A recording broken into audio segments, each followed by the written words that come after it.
Isang matakaw na vlogger na naman nga ang inyong matutunghayan sa bidyong ito.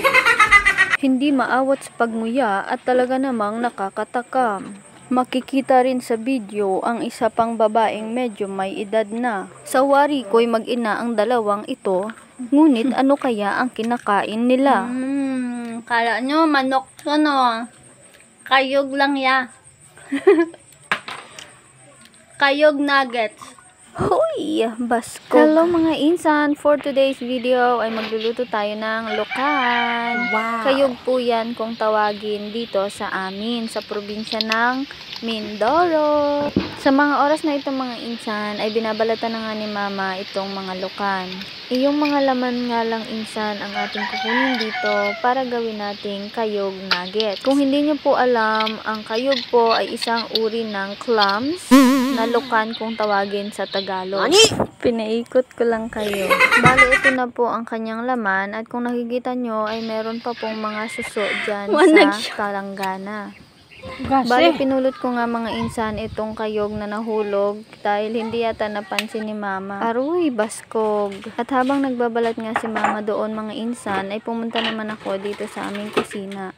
Ihahanda ko na ang harina, ang cornstarch, at ang iba pang mga sangkap na gagamitin para sa ating kayog nuggets. Uy, chicken nuggets yan ang sasabihin ko. Naglagay ako ng 2 scoop ng harina gamit ang 1/4 cup.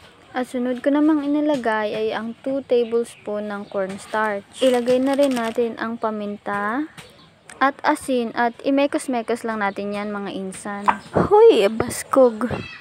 Pagkatapos nating imekos-mekos ay iset aside lang natin yan. At hiwain na natin itong ating, ay hindi pala hiwa, gupit pala, ang ating mga lokan. Meron din ba kayong mga lokan dyan sa inyo mga insan? Anong mga luto ang niluluto nyo sa inyong lokan? Ako kasi minsan, ginagawa ko siyang sisig, minsan adobo, pwede din po siyang kaldereta. Minsan piniprito ko lang siya ng direkta, wala ng harina at asin kasi may lasa na rin naman siya. At mga insan, masarap din po itong inihaw. So ngayon mga insan ay nilagyan ko lang siya ng sinigang sa sampalok. At binabad ko lang siya ng mga 5 minutes. After 5 minutes mga insan ay dumikit na ang lasa ng sinigang dyan.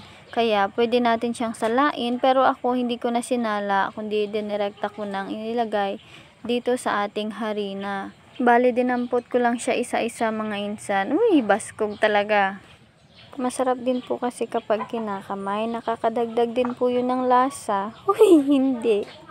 Pagkatapos nga natin ilagay lahat mga insan, ay imekos-mekos na lang ulit natin dyan. Kailangan mga insan ay coated ng harina ang ating mga lokan. Uy, coated! Baskog! Kailangan mga insan ay balot na balot ng harina itong ating mga lokan. Para kapag prinito natin siya ay hindi tatalsik-talsik yung mga mantika sa atin. And mga insan, so ito na nilulublog ko siya sa tubig at i-coat ko ulit siya ng harina bago ilalagay ko siya doon sa isa pang lagayan. So pwede rin kayong mga insan gumamit ng itlog, pero wala kasi akong pambili ng itlog kaya tubig na lang. Ay, for the go!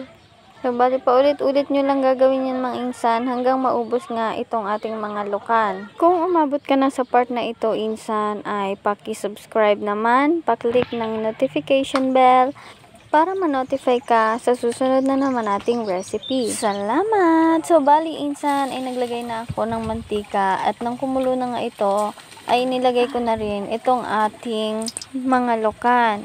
So, medyo napalakas yata ang ating apoy mga insan, kaya tingnan nyo naman, umaapaw.